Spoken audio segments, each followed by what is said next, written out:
تو ہم صحابہ کرام کے یہ کردار اس لیے بیان کرتے ہیں تاکہ ہم اپنی اصلاح کر سکیں۔ جب ہم نے سیدنا معاویہ رضی اللہ عنہ کی خلافت بیان کرنی شروع کی تو آپ کے ذاتی حالات ہم پچھلے ہفتے بیان کیے تھے۔ پچھلے جمعہ کو اس میں ہمارا موضوع تھا کہ سیدنا معاویہ کے والدین کا تعارف اور پھر سیدنا معاویہ کا بچپن کیسے گزرا۔ سیدنا معاویہ میرے نبی صلی اللہ علیہ وسلم کی نبوت سے 5 سال پہلے دنیا میں تشریف لائے، 5 سال پہلے پیدا ہوئے۔ آپ نے اسلام قبول کیا اس وقت آپ کی عمر تقریباً 18 سال تھی۔ اچھا، میں نے پچھلی جمعہ بھی آپ کے سامنے عرض کی تھی کہ ہمارے ہاں 17-18 سال کے بچے کو ہم بچہ کہتے ہیں، عرب اسے انتہائی جو ہے نا ذمہ دار ترین شخصیت سمجھتے تھے۔ اس کی میں نے آپ کو مثالیں دی تھی کہ 17 سال کے جسے ہم بچہ کہتے ہیں، عرب اسے ایسے ذمہ دار سمجھتے تھے کہ اسامہ بن زید، میرے نبی صلی اللہ علیہ وسلم نے اپنی زندگی کے آخری ایام میں جو لشکر ترتیب دیا تھا اس کے کمانڈر تھے اسامہ بن زید رضی اللہ عنہ وارضا۔ اس وقت ان کی عمر 16 یا 17 سال تھی۔ پھر میں نے آپ کو دوسری مثال دی تھی کہ ہم 17 سال کے بچے کو بچہ سمجھتے ہیں، حالانکہ وہ ہر لحاظ سے ذمہ داریوں کے قابل ہوتا ہے اگر ہم اسے مناسب ماحول اور مناسب تربیت دیں۔ محمد بن قاسم رحمۃ اللہ تعالی 712 ہجری میں محمد بن قاسم نے سندھ فتح کیا، جس کی وجہ سے ہمارے ہاں اسلام کی داغ پھیل پڑی اور اسلام پوری قوت کے ساتھ پھیلنے لگا۔ اسی طرح کئی صحابہ کرام کی مثالیں ہیں کہ اور کئی امت مسلمہ میں ایسے مثالیں کہ نوجوان وہ ہراول دستے کا کام دیتے ہیں، نوجوان بہت کچھ کر گزرنے کا جذبہ رکھتے ہیں۔ اس لیے ہمارے بڑوں نے لکھا ہے انقلاب کے لیے انقلابی نوجوان ہونے چاہیے اور ان کی رہنمائی بڑوں کو کرنی چاہیے، ان کی رہنمائی بڑوں کو کرنی چاہیے۔ جب بندہ زیادہ تجربہ کار ہوتا ہے نا وہ ہر معاملے کے بارے میں زیادہ سوچنے شروع ہو جاتا ہے اور انقلاب کے لیے زیادہ سوچیں نہیں چاہیے ہوتی ہیں۔ اللہ نے قرآن مجید میں کچھ نوجوانوں کا واقعہ بیان کیا، انہم فتیۃ، وہ کچھ نوجوان تھے۔ اللہ قرآن میں اس کی مثال کیسے یقولون ثلاثۃ رابعهم کلبهم ویقولون خمسۃ سادسهم کلبهم ویقولون سبعۃ ثامنهم کلبهم، ٹھیک ہے، کوئی کہتے ہیں 4 تھے، کوئی کہتے ہیں 5 ہیں، کوئی کہتے ہیں 7 ہیں، کوئی کہتے ہیں 9 تصور کرتے ہیں۔ چند نوجوان دین حق قبول کر لیا، وقت کے بادشاہ کے سامنے ڈٹ کر کھڑے ہو گئے۔ نوجوان ہمیشہ انقلاب کا ہراول دستہ رہتے ہیں، پہلا دستہ رہتے ہیں۔ تو میں نے آپ کو بتایا کہ سیدنا معاویہ رضی اللہ عنہ جب میرے نبی صلی اللہ علیہ وسلم نے ہجرت کی، کیونکہ نبوت سے 5 سال پہلے آپ کی عمر 18 سال تھی، اور عجیب بات کہ کافروں کا پورا معاشرہ ہر گھر میں سے کوئی نہ کوئی بندہ ایسا ہوتا تھا جو لازماً اسلام کی سرعام مخالفت کرتا تھا اور ان تکلیفوں میں پیش رہتا۔ سیدنا معاویہ کے والد سیدنا ابو سفیان رضی اللہ عنہ بھی ایمان نہیں لائے تھے اور وہ سارے مکہ والوں کے متفقہ سردار تھے، اسلام دشمنی میں اس وقت سب سے زیادہ آگے تھے۔ اب دیکھیں ذرا تصور کریں، پورا معاشرہ ایک چیز کی دشمنی کر رہا ہے تو عمومی طور پر جو بھی اس معاشرے میں ہوتا ہے وہ ہوا کے رخ پر چلنا شروع ہو جاتا ہے، ہوا کے رخ پر چلنا شروع ہو جاتا ہے۔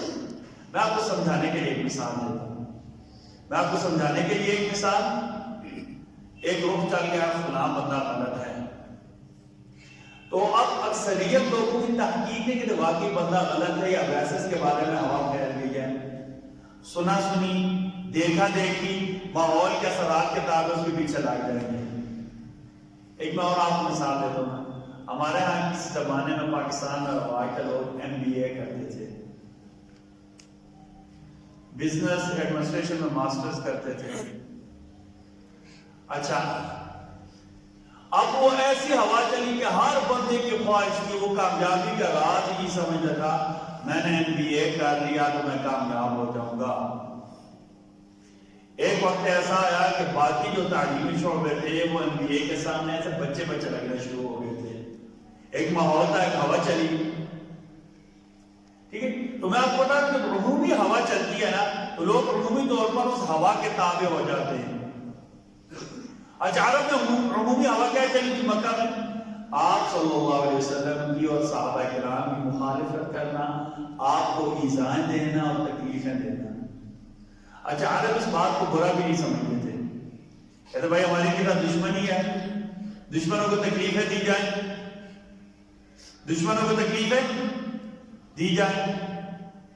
اچھا اب تک آپ اس معاشرے کا تصور کر لیں, ہر ایک بندہ مسلمانوں کو تکلیف دے رہا ہے. لیکن سیدنا معاویہ رضی اللہ عنہ کی پوری سیرت, آپ سیرت کی کتاب اٹھائیں آپ کو عجیب بات ملے گی. 18 سال کی عمر میں جب ویسے بھی جذبات عروج پر ہوتے ہیں, پورا خاندان اسلام دشمن ہو, سیدنا معاویہ کے بارے میں کسی کتاب میں نہیں لکھا ہوا کہ انہوں نے آپ صلی اللہ علیہ وسلم کو یا مسلمانوں کو کبھی ایذا یا تکلیف دی ہو, باوجود اس کا کہ آپ اسلام نہیں لائے تھے. کہیں یہ نہیں لکھا ہوا کہ سیدنا معاویہ نے آپ صلی اللہ علیہ وسلم اور مسلمانوں کے خلاف کسی جنگ میں حصہ لیا ہو. حالانکہ اس وقت جنگ بدر بھی ہو چکی تھی, جنگ احد بھی ہو چکی تھی, جنگ خندق بھی ہو چکی تھی, دیگر کئی ایسے جو ہے نا کیا کہتے ہیں جنگی واقعات ہو چکے تھے. لیکن کہیں بھی ہمیں تاریخ میں نہیں ملتا کہ سیدنا معاویہ رضی اللہ عنہ کا ہاتھ یا آپ کی تلوار یا آپ کا کوئی ہتھیار یا آپ کا کوئی اسلحہ مسلمانوں کے خلاف یا نبی کریم صلی اللہ علیہ وسلم کو ایذا رسانی کے لیے استعمال ہوا ہو.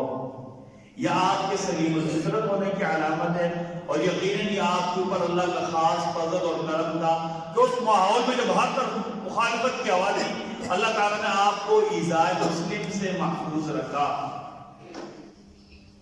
یقیناً سیدنا معاویہ پر اللہ کا کرم تھا. پھر میں نے آپ کو یہ بتایا تھا کہ سیدنا معاویہ چھوٹے تھے نا, تو وہ رضی اللہ عنہ فرماتے کہ میں جو ہے نا مکہ گیا, حج عمرہ کے لیے میں مکہ گیا. وہاں میں نے دیکھا کہ سیدنا معاویہ کی والدہ ہند بیٹھی ہوئی تھی, ان کے پاس ایک بچہ کھیل رہا تھا. اس بچے کا چہرہ چاند جیسا خوبصورت تھا. میں نے پوچھا کون ہے؟ کہا یہ سردار مکہ ابو سفیان کا بیٹا معاویہ ہے. تو برہنہ فرماتے ہیں کہ ابھی ہم اسلام نہیں لائے تھے, میں مکہ گیا, میں نے دیکھا کہ ہند کے پاس ایک بچہ بڑا خوبصورت تھا, خوبصورت جیسے چاند کا ٹکڑا ہوتا ہے, وہ کھیل رہا تھا. میں نے پوچھا یہ بچہ کون ہے؟ کہا یہ سردار مکہ ابو سفیان کا بیٹا ہے اور اس کا نام معاویہ. تو معاویہ چھوٹے سے بچے تھے. اچھا کہتے ہیں اتنی دیر میں قیافہ شناس گزرا.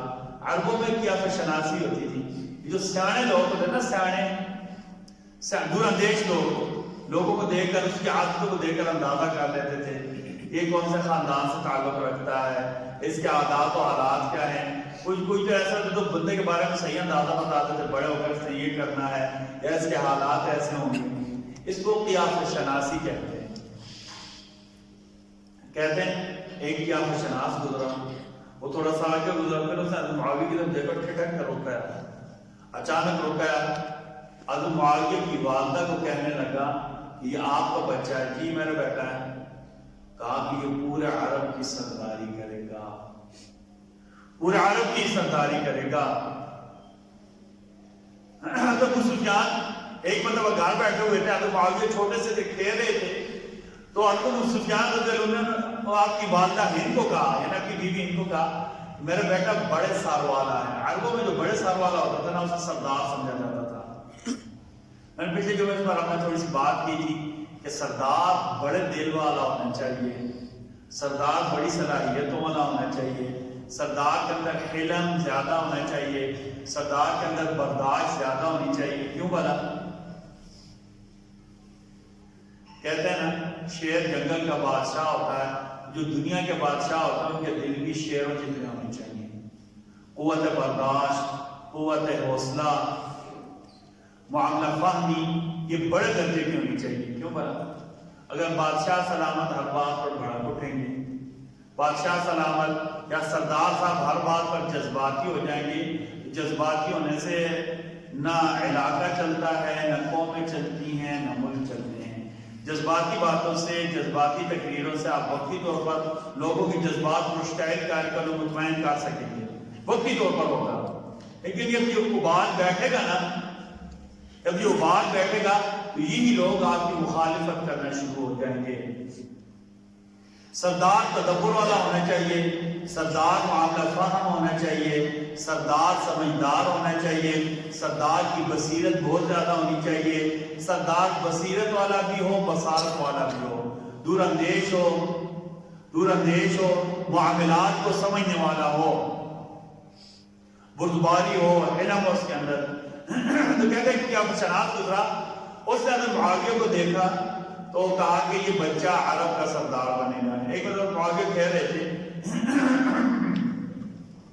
تو حضرت ابو سفیان نے اپنی زوجہ کو کہا کہ ہمارا یہ بیٹا قوم کا سردار بنے گا. تو کہتے ہیں کہ ہند جو معاویہ کی والدہ تھی حضرت ابو سفیان کی بیوی نے کہا کیسی باتیں کرتے ہو، اتنی صلاحیتوں کے باوجود صرف قوم کا سردار، میرا بیٹا تو پورے عرب کا سردار بنے گا، میرا بیٹا تو پورے عرب کا سردار بنے گا. اچھا اب یہ معاملات چلتے رہے. 18 سال کی عمر میں، عفواً 18 سال 22 یا 23 سال کی عمر تھی، سن 6 ہجری میں صلح حدیبیہ ہوئی. عمومی طور پر سب کو پتا ہے. سیدنا معاویہ کہتے ہیں کہ جس سال صلح حدیبیہ ہوئی اس سال میں نے اسلام قبول کر لیا تھا. سیدنا معاویہ خود کہتے ہیں کہ صلح حدیبیہ کے موقع پر میں نے اسلام قبول کر لیا تھا. سیدنا معاویہ فرماتے ہیں کہ صلح حدیبیہ کے موقع پر مکہ کے کافروں نے نبی کریم صلی اللہ علیہ وسلم کو عمرہ کرنے سے روک دیا. ٹھیک ہے جی، آپ کو بیت اللہ سے روک دیا یا عمرہ نہیں کرنے دیا. آپ صلی اللہ علیہ وسلم مکہ کے قریب ایک جگہ اس کا نام تھا رح نامی جگہ میں آپ صلی اللہ علیہ وسلم ٹھہرے، جہاں آپ کا اور قریش مکہ کا ایک معاہدہ ہوا. یہاں آپ کا اور قریش مکہ کا ایک معاہدہ ہوا. یہاں سے ایک بات آپ سمجھ لیں، عمومی طور پر تجربہ میں یہ بات آئی ہے کہ افہام تفہیم سے جو بات ہوتی ہے جنگ اس کا حال نہیں ہوتا. یہ بات پکی ذہن میں بٹھا. میرے نبی صلی اللہ علیہ وسلم نے کبھی بھی اقدامی حملہ نہیں کیا کہ پہلے حملہ کرنا. اقدام ہوتا ہے پہلے کسی کے اوپر حملہ کرنا، ایڈوانسمنٹ کرنا، پیشکش نہیں کرنا. آپ صلی اللہ علیہ وسلم نے جتنی جنگیں لڑی ساری دفاع. مثلا یہاں کوئی آتا ہے حملہ کرتا ہے تو ہمیں حق حاصل ہے پورا، ہم اپنا دفاع کریں گے. دفاع کرنا ہر ایک جاندار کا بنیادی اور پیدائشی حق ہے. اپنے اوپر ہر لحاظ سے دفاع کرنا یہ ہر ایک جاندار کا بنیادی پیدائشی حق ہے، قانونی حق بھی، اخلاقی حق بھی ہے. آپ صلی اللہ علیہ وسلم نے کبھی اقدام نہیں کیا تھا. اس سے ایک بات ثابت ہوتی ہے کہ اگر ہم نے معاشرہ چلانا ہے اور قائدانہ صلاحیتوں کو آگے لانا ہے تو ہمیں معاملات کی فہم اور تفہیم سے حل کرنے ہوں گے. جذباتیت کو یا جنگیں ان چیزوں کا حل نہیں ہوتی. اگر آپ ایسا کہتے ہیں کہ مولوی پہ بزدل ہو گئے، مولوی جذباتی باتیں نہیں کہتے. میں نے آپ کو پہلے بھی کہہ دیا کہ جذباتی باتیں وقتی ابال ہوتا ہے. اس دودھ کے اوپر ابال نہیں آتا، جھاگ چڑھتی ہے، ٹھیک ہے نا، اس کے بعد نیچے سے کچھ نہیں نکلتا. جذباتیت سے آپ صلی اللہ علیہ وسلم نے اس موقع پر صلح کا معاہدہ کیا اور ظاہری طور پر یہ لگتا تھا کہ اس معاہدے کے ذریعے میرے نبی صلی اللہ علیہ وسلم دب گئے ہیں، مسلمان دب گئے ہیں. حتیٰ کہ عمر اتنی بڑی شخصیت، یا رسول اللہ یہ معاہدہ تو ظاہری طور پر اچھا نہیں لگ رہا. ظاہری اسباب کے بعد اس معاہدے میں تو ہماری کمزوری ظاہر ہو رہی ہے. آپ صلی اللہ علیہ وسلم نے تسلی دی، پھر اللہ نے قرآن کی آیات نازل کی، قرآن کی آیات نازل کی. تو سیدنا معاویہ کہتے ہیں کہ نبی کریم صلی اللہ علیہ وسلم نے مکہ کے لوگوں کے ساتھ ایک معاہدہ کیا. میرے دل میں اسی دن ایمان آ چکا تھا، یعنی سن 6 ہجری میں ہی میرے دل میں ایمان آ چکا تھا. ہم سیدنا معاویہ کہا ہے اپنی والدہ سے لے کر کہ آپ کی والدہ بھی بڑی مدبرہ خاتون تھی، سردار کی بیوی تھی نا، سردار کی گھر والی تھی، ٹھیک ہے، قوم کو چلانے کے لیے اور کیا کہتے ہیں کسی معاشرے میں قائدانہ صلاحیتوں کے لیے تدبر اور کیا کہتے ہیں کوئی خاص صلاحیتیں ہوتی ہیں. خاص صلاحیتیں یہ ہر بندے میں نہیں ہوتی، یہ وحی ہوتی ہیں، قدرتی ہوتی ہیں، اور یہ پالش ہوتی ہیں جب اس ماحول میں ہم آتے ہیں. قائدانہ صلاحیتوں کے جب ہمیں موقع ملتا ہے اس وقت ہمیں پتہ چلتا ہے کہ اس بندے کے اندر کتنی صلاحیتیں ہیں اور یہ کیسے آگے لے کر جا سکتا ہے. قائد ہمیشہ فطرتی ہوتے ہیں. قائد ہمیشہ کیا ہوتے ہیں؟ فطرتی ہوتے ہیں. مصنوعی قائد کبھی بھی کامیاب نہیں ہوتے. سمجھ آ رہی نہیں؟ مصنوعی قائد کبھی بھی کامیاب نہیں ہوتے. ٹھیک ہے، جیسے آپ کیا کرتے ہیں، ایک پھل ہوتا ہے خود پکتا ہے، ایک پھل ہوتا ہے جیسے آپ کیا کہتے ہیں ٹیکے لگا کر یا اسٹوریج میں رکھ کر پکایا تو ان میں فرق لازمی ہوتا ہے. سیدنا معاویہ اپنے گھر آئے، اپنی والدہ کو کہا کہ میں نے اسلام قبول کر لیا. والدہ نے کہا ڈرو اپنے والد سے، پتہ نہیں تمہارے والد کا کیا مقام ہے، پوری قوم کا سردار ہے، لوگ کیا کہیں گے. اور پھر کہا کہ ابھی تمہارے پاس دو راہیں ہیں، یا ہمیں چھوڑ دو ہم سے علیحدہ ہو جاؤ، یا ہمیں چھوڑ دو ہم سے علیحدہ ہو جاؤ، یا ہمارے ساتھ ہی رہو. اگر ہم سے اسلام قبول کر کے اپنے اسلام کا اظہار کر کے علیحدہ ہو جاؤ گے تو ہم تمہارے ساتھ اتنی دشمنی کریں گے کہ ہم تمہارا کھانا تک روک دیں گے. یہ سیدنا معاویہ کی والدہ نے کہا ہم تمہارا کھانا تک روک دیں گے. اچھا، سیدنا معاویہ کہتے ہیں کہ میں نے کہا اچھا چلو امی جی سے بات ہو گئی، اب والد صاحب سے بات کرنے کی کوشش کرتے ہیں. میں اپنے والد کو دیکھنے کے لیے گیا لیکن وہ حرم میں نہیں تھے، وہ تجارت کے لیے خباشہ نامی بازار میں گئے ہوئے تھے. یہ خباشہ ایک میلہ ہوتا تھا جو 8 دن لگا رہتا تھا. سال میں 8 دن جو تجارتی منڈی لگتی تھی، عرب اسے خباشہ کہتے ہیں. میری اپنے والد سے ملاقات نہیں ہوئی. کہتے میں ایمان لایا، میں نے اسلام قبول کر لیا. آپ صلی اللہ علیہ وسلم جب عمرۃ القضاء کے لیے تشریف لائے، میں اس وقت بھی ایمان والا تھا. میرے والد کو علم ہوا، جب حضرت معاویہ کے والد کو لوگوں نے آپ کو بیٹھے تو ایمان قبول کر لیا. تو میرے والد نے کہا کہ تمہارا بڑا بھائی یزید تم سے اچھا ہے. حضرت معاویہ کے بڑے بیٹے کا نام، حضرت معاویہ کے بڑے بھائی کا نام تھا یزید. انہیں یزید الخیر کہا جاتا ہے. آپ صلی اللہ علیہ وسلم نے کیونکہ یرموک میں نے کمانڈر بنایا تھا. یزید بن ابی سفیان یا حضرت معاویہ کے بڑے بھائی کا نام تھا. عرب انہیں یزید الخیر کہتے تھے. ایسے یزید جن سے ہمیشہ خیر کے پہلو ٹوٹتے ہیں. نبی کریم صلی اللہ علیہ وسلم نے یزید الخیر کو جنگ یرموک میں کمانڈر بنایا تھا.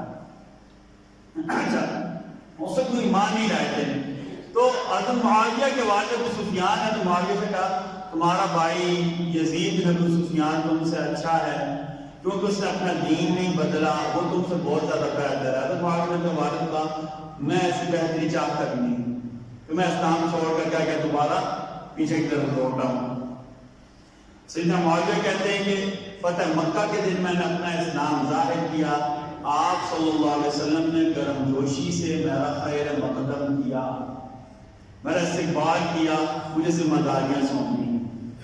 اچھا، اب اگلی بات، ہمارا اگلا جز کیا ہے کہ میرے نبی صلی اللہ علیہ وسلم سیدنا معاویہ کے اوپر کتنا اعتماد کرتے تھے. اس کو ہم اپنی زبان میں کہتے ہیں فلاں بندے کی فلاں فلاں فضیلتیں ہیں.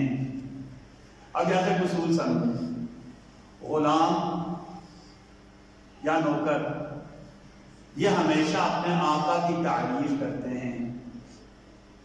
یہ ہمیشہ اپنے آقا کی اعلیٰ درجہ کیا ہوتا ہے کہ آقا غلام کی خوبیوں کو سراہے، آقا اپنے نوکر کی تعریف کرے، آقا اپنے ماتحت کی خوبیاں لوگوں کو بتائے کہ یہ جو میرا ماتحت ہے اس کے اندر خوبیاں ہیں. یہ سب سے اعلیٰ درجہ ہوتا ہے. اور صحابہ کرام کو یہ اعزاز حاصل ہے کہ اللہ نے قرآن میں صحابہ کرام کی خوبیاں بیان کی ہیں. میرے نبی صلی اللہ علیہ وسلم نے ہر موقع پر صحابہ کی خوبیاں بیان کی ہیں. یہ آقا کا اپنے ماتحتوں کے اوپر اعتماد تھا، اور ایسا اعتماد جو قیامت کی صبح تک قائم رہے گا، بلکہ جنت میں بھی قائم رہے گا، میدان حشر میں بھی قائم رہے گا. میرے نبی صلی اللہ علیہ وسلم نے ایک مرتبہ سیدنا معاویہ رضی اللہ عنہ کے بارے میں فرمایا اللہم اجعلہ ہادیا مہدیا واہدی بی، اللہم اجعلہ ہادیا، یا اللہ اسے ہدایت دینے والا بنا دے، مہدیاً، اسے ہدایت یافتہ بنا دے، وحدی بھی، اور معاویہ کے ذریعے اللہ ہم لوگوں کو ہدایت دے دیں۔ پھر نبی صلی اللہ علیہ وسلم کا کہا اللہم اجعل ہادیاً مہدیاً وحدی بھی، یا اللہ معاویہ کو ہدایت دینے والا، ہدایت یافتہ، اور لوگوں کو معاویہ سے ہدایت لینے والا بنا دے۔ صحابہ کرام نے کہا کہ میرے نبی صلی اللہ علیہ وسلم کی سب سے بڑی دعا تھی، دعا صلی اللہ علیہ وسلم نے معاویہ کے بارے میں کہی، تین، ایک ہی حدیث میں تین اعداد، ہادیاً مہدیاً وحدی بھی، خود بھی ہدایت والا، لوگوں کو بھی ہدایت دینے والا، اور بعد میں آنے والے لوگوں کو یہ مشعل راہ بن جائیں گے، ان کی سیرت لوگوں کے لیے ہدایت کا باعث ہوگی۔ عباد بن ساریہ فرماتے ہیں کہ ایک مرتبہ نبی کریم صلی اللہ علیہ وسلم نے معاویہ کے بارے میں کہا اللہم علم معاویہ الکتاب والحساب وقہ العذاب، یا اللہ آپ معاویہ کو کتاب کا علم سکھا دیں، یا اللہ آپ معاویہ کو حساب کا علم سکھا دیں، یا اللہ آپ معاویہ کو عذاب سے محفوظ فرما دیں۔ اچھا یہاں سے ایک بات سمجھیں کہ پورے عرب میں 17 لوگ لکھنا پڑھنا جانتے تھے، ان میں سیدنا معاویہ بھی شامل تھے۔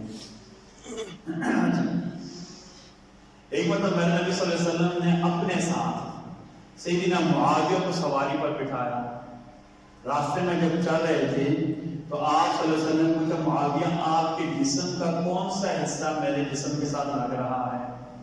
انہوں نے کہا یا رسول اللہ پیٹ سے لے کر سینے تک کا جو حصہ ہے، سواری پر میں آپ کے ساتھ بیٹھا ہوں، میرے جسم کا یہ حصہ آپ صلی اللہ علیہ وسلم کے جسم مبارک کے ساتھ لگ رہا ہے۔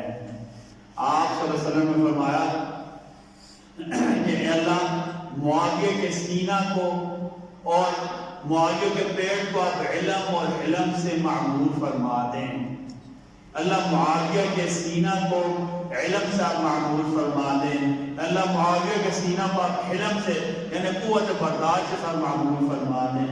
کہتے کہ معاویہ کی خاصیت لوگ کہتے تھے کہ معاویہ کا علم لوگوں کو مار دیتا ہے، جو قوت برداشت ہوتی ہے نا یہ بڑے سے بڑے مخالف کو اوندا کر کے گرا دیتی ہے۔ جذباتی بندہ ہمیشہ مار اس سے کہا جاتا ہے، ہر بات پر بھڑک اٹھنے والا ہمیشہ مار اس سے کہا جاتا ہے۔ کہتے کہ حضرت معاویہ ان کا حلم لوگوں کو مار دیتا تھا، بڑے سے بڑا دشمن بڑی سے بڑی بات کر جاتا حضرت معاویہ حلم، کیونکہ اللہ کے نبی کی دعا تھی نا، اللہ کے نبی نے کہا اے اللہ معاویہ کے سینے کو آپ حلم سے قوت برداشت سے معمور فرما دیں۔ حضرت معاویہ کی بہن ہے رملہ ام حبیبہ، یہ نبی کریم صلی اللہ علیہ وسلم کی زوجہ مطہرہ ہیں، ہم سب کی ماں ہیں، ام المؤمنین سیدہ ام حبیبہ رضی اللہ عنہا، یہ سیدنا معاویہ کی بہن اور ابو سفیان رضی اللہ عنہما کی بیٹی ہیں۔ وہ کہتی ہیں ایک مرتبہ یہ بڑی غیرت والی تھی، پہلے ایک بات سمجھیں ٹھیک ہے، حضرت ابو سفیان ابھی ایمان نہیں لائے تھے نا، ایک مرتبہ اپنی بیٹی کو ملنے کے لیے آئے، تو پتہ ہے حضرت ام حبیبہ نے کیا کیا، بستر ایسے اٹھا لیا چارپائی کے اوپر سے۔ اب سردار تو انہوں نے محسوس کیا کہ تو نے ایسے کیوں کیا، کہا آپ مشرک ہیں تو میرے نبی صلی اللہ علیہ وسلم کا یہ بستر مبارک ہے، میں نہیں چاہتی کوئی مشرک اس کے اوپر بیٹھے، اپنے والد کو کہتی ہے اکرام، ٹھیک ہے۔ اچھا سیدنا ام حبیبہ کہتی کہ ایک مرتبہ میرے بھائی معاویہ مجھ سے ملنے کے لیے آئے، میں بڑی تھی معاویہ چھوٹے تھے، میں اپنے معاویہ کے ساتھ میں تنگی کر رہی تھی۔ یہ بہنیں جو ہوتی ہیں بہنیں، اب یقین مانیں بچیاں اور بہنیں جو ہوتی ہیں یہ ہمیشہ وفادار رہتی ہیں، مرد اکثر جو ان کی اپنی مجبوریاں ہوتی ہیں، لڑکوں کی اپنی مجبوریاں، ان کی اپنی کیا کہتے ہیں وہ کرائٹیریا ہوتا ہے نا، یہ بچیاں اور بہنیں ہمیشہ بھائیوں کی اور ماں باپ کی وفادار رہتی ہیں۔ بچیاں بیٹیاں اور بہنیں ہمیشہ وفادار رہتی ہیں۔ اب یقین مانیں بچیاں اپنے گھروں میں شادی کر کے چلی جاتی ہیں، پھر بھی ان کا ایک دل اپنے ماں باپ کے لیے دھڑک رہا ہوتا ہے۔ اور یہ ہم سب کی بات نہیں کر رہے، عمومی طور پر کیا ہوتا ہے لڑکے شادی کر لیتے کبھی کبھی اپنے ماں باپ کو بھول جاتے ہیں، لیکن بچیاں شادی کر کے دوسرے گھر کی چلی جاتی، پھر بھی ذرا میری امی کے گھر کی یہ بات، میرے ابو جی ایسا کرتے تھے، میرے بھائی ایسا کرتے تھے، زندگی کے آخری سانس کی بات نہیں بھولتی ہیں۔ یہ وفاداری کی علامت ہوتی ہے. اللہ نے بچیوں کے اور بہنوں کے دل میں یہ سرشت رکھ دی ہے، وفاداری اعلیٰ درجے کی. بچیاں اپنے ماں باپ کو نہیں بھولتی، وہ اپنے بچے بھی ہو جاتے ہیں، میری امی کی بات، میرے ابو کی یہ بات. پھر بھائیوں کے ساتھ بہنوں کا رشتہ بھی عجیب ہوتا ہے. آپ کو بھی توجہ سے دیکھ لیں، غور آپ کر لینا کہ پھوپھیوں کو اپنے بھتیجے زیادہ پیارے لگتے ہیں، بھائیوں کی اولادیں زیادہ پیاری لگتی ہیں، بھائیوں کی اولادیں زیادہ پیاری لگتی ہیں. تو میں حبیبہ کہتی ہے کہ میں بڑی تھی، میرے بھائی معاویہ چھوٹے تھے، میرے گھر آئے، یعنی آپ صلی اللہ علیہ وسلم کے گھر آئے. میں تو معاویہ کے ساتھ میں تنگی کر رہی تھی، آپ صلی اللہ علیہ وسلم تشریف لائے. آپ نے کہا ام حبیبہ کیا آپ معاویہ سے محبت کرتی ہیں؟ تو انہوں نے کہا یا رسول اللہ میں کیوں نہ محبت کروں، معاویہ میرے بھائی ہیں. اچھا کہا ام حبیبہ ایک آپ کی محبت ہے، میں اس سے بڑھ کر آپ کو بات بتاؤں. جی یا رسول اللہ بتائیں. کہا کہ اللہ بھی حضرت معاویہ سے محبت کرتے ہیں اور اللہ کے رسول بھی حضرت معاویہ سے محبت کرتے ہیں. کہا اللہ بھی معاویہ سے محبت کرتے ہیں، اللہ کے رسول بھی معاویہ سے محبت کرتے ہیں. عبداللہ بن عمر یہ سیدنا علی کے چچا زاد ہیں اور میرے نبی صلی اللہ علیہ وسلم کے بھی چچا زاد بھائی ہیں، ہاشمی خاندان کے بزرگ ہیں. یہ جو ہم کہتے ہیں نا اہل بیت ان کے اوپر صدقہ نہیں، ان بنو العباس بھی شامل ہیں. عبداللہ بن عباس میرے نبی صلی اللہ علیہ وسلم کے چچا زاد بھائی، سیدنا علی کے بھی چچا زاد بھائی. وہ کہتے ہیں کہ ہم نبی کریم صلی اللہ علیہ وسلم کی خدمت میں بیٹھے ہوئے تھے. آپ صلی اللہ علیہ وسلم نے کہا یہاں تھوڑی دیر بعد ایک جنتی شخص آئے گا. آپ صلی اللہ علیہ وسلم نے کہا ابھی یہاں تھوڑی دیر بعد ایک جنتی شخص آئے گا، یہ شخص یقیناً جنت میں داخل ہوگا. عبداللہ عباس کہتے ہیں کہ ہم دیکھنے شروع ہو گئے کون آئے گا. تھوڑی دیر بعد سیدنا معاویہ رضی اللہ عنہ تشریف لائے. آپ نے کہا یہ جنتی ہے، یہ جنتی ہے. پھر کہا کہ معاویہ میں تم سے ہوں تم مجھ سے ہو. میں نے معاویہ میں تم سے ہوں تم مجھ سے ہو. پھر کہا آپ نے یوں کیا کہا کہ میں اور معاویہ جنت کے دروازے پر یوں کھڑے ہوں گے، میں اور معاویہ جنت کے دروازے پر یوں کھڑے ہوں گے جیسے دو انگلیاں ہیں. ام حرام بنت ملحان یہ میرے نبی صلی اللہ علیہ وسلم کی خالہ ہیں. آپ صلی اللہ علیہ وسلم ایک مرتبہ ان کے گھر گئے، آپ صلی اللہ علیہ وسلم دوپہر کو تھوڑی دیر کے لیے سوئے. ام حرام کہتی ہیں دوپہر کے تھوڑی دیر کا سونا تھا صرف قیلولہ کہتے ہیں عربی میں. ٹھیک ہے، عربی میں ہر چیز کے نام ہوتا ہے، مثلا بات ہے یا بیچ، اس کا مطلب ہوتا ہے رات پوری گزارنا. میں نے آپ کو بتایا کیا کہتے ہیں اسراء کا مطلب کیا ہوتا ہے رات کے تھوڑے سے حصے میں سفر کرنا. ٹھیک ہے، اس سے قیلولہ کا مطلب ہوتا ہے دوپہر کے وقت تھوڑی دیر کے لیے سونا. ٹھیک ہے. اچھا نبی کریم صلی اللہ علیہ وسلم کی خالہ ام حرام بنت ملحان وہ فرماتی کہ آپ صلی اللہ علیہ وسلم دوپہر کو میرے گھر تشریف لائے. آپ صلی اللہ علیہ وسلم تھوڑی دیر کے لیے سوئے. آپ جب سو کر اٹھے تو آپ صلی اللہ علیہ وسلم مسکرا رہے تھے. میں نے پوچھا آپ کیوں مسکرا رہے ہیں؟ کہا کیا ابھی میں جب سویا ہوا تھا میں نے خواب دیکھا. انبیاء کے خواب سچے ہوتے ہیں، میرا آپ کا پیر صاحب کا مولوی صاحب کا ہمارے خواب ہوتے ہیں. ہمارے خواب شریعت کا حصہ نہیں ہوتے. ہم پہلے بھی ذکر کر چکے ہیں کہ پیر صاحب خواب دیکھیں. میں نے خواب میں دیکھا کہ مولوی صاحب کو کیا کہتے ہیں ریٹائر ہوئے ہیں، 25,000 کیا کہتے ہیں فنڈ ملے ہیں، 25 لاکھ فنڈ ملے لا کے مجھے دے دیں. ٹھیک ہے، تو ایسا نہیں کرنا کیونکہ پیر صاحب کا یا مولوی صاحب کا خواب شریعت کا یا کیا کہتے ہیں کوئی دین کا جز نہیں ہوتا. ہمارا خوابوں کے نام پر لوٹا جاتا ہے. ٹھیک ہے نا، کبھی زندہ آنکھوں کو خواب دکھائے جاتے ہیں، کبھی ہم خود خواب دیکھ کر لوگوں کو لوٹنے کے چکر میں ہو جاتے ہیں. لیکن جو زندوں کو خواب دکھائے جاتے ہیں بہت برے ہوتے ہیں. ٹھیک ہے جی، انبیاء کے خواب سچے ہوتے ہیں، دین کا حصہ ہوتے ہیں. یاد رکھیں میرا آپ کا کسی بزرگ کا خواب اچھا تو ہو سکتا ہے لیکن وہ دین کا حصہ نہیں ہوتا. اس کی وجہ سے دین کی کوئی عمل نہ بدل سکتا ہے، نہ اس میں تبدیلی ہو سکتی ہے، نہ ختم ہو سکتا ہے۔ یہ پکا اصول یاد رکھیں، ٹھیک ہے؟ میرے نبی صلی اللہ علیہ وسلم اپنی خالہ کے گھر دوپہر کو سوئے، آپ صلی اللہ علیہ وسلم نے خواب میں دیکھا، آپ کو کیا مسکرائے، کہا کہ میرے اللہ نے مجھے بتایا ہے کہ میری امت کا پہلا لشکر جو سمندر میں جہاد کرے گا، اس میں جتنے شرکاء ہوں گے سب کے اوپر جنت واجب ہے۔ میری امت کا پہلا لشکر جو سمندر میں جہاد کرے گا، میری امت کا پہلا سمندری بیڑا، اس میں جتنے بھی لوگ ہوں گے ان سب کے اوپر جنت واجب ہوگی۔ آپ کی خالہ نے فوراً پتہ کیا کہا؟ کہ رسول اللہ دعا کریں نا اللہ مجھے بھی اس میں شامل کر۔ سیدنا عثمان کے دور میں مسلمانوں نے پہلا بحری بیڑا بنایا۔ ام حرام بنت ملحان کی عمر بہت زیادہ تھی، اس کے باوجود وہ اپنے خامد عبادہ بن صامت کے ساتھ اس لشکر میں شامل ہوئی۔ مسلمانوں نے اپنے پہلے جو بحری بیڑا بنایا تھا اس کو لے کر مسلمان سائپرس گئے، سائپرس ہے نا، سائپرس گئے، اس کو قبرص کہتے ہیں، قبرص کو فتح کیا۔ نبی صلی اللہ علیہ وسلم کیا کہا تھا؟ اس جنگ میں جتنے لوگ شامل ہوں گے سارے کے سارے جنتی ہیں، سب کو جنت واجب ہوگی۔ اس بحری بیڑے کی قائد سیدنا معاویہ بن ابی سفیان رضی اللہ عنہ ذات ہے۔ جب عام لوگوں پر جنت واجب ہوگی تو معاویہ پر کتنی جنت واجب ہوگی؟ عبداللہ بن عباس فرماتے ہیں کہ نبی کریم صلی اللہ علیہ وسلم نے فرمایا معاویہ میرے رازدار ہیں، معاویہ میرے رازدار ہیں۔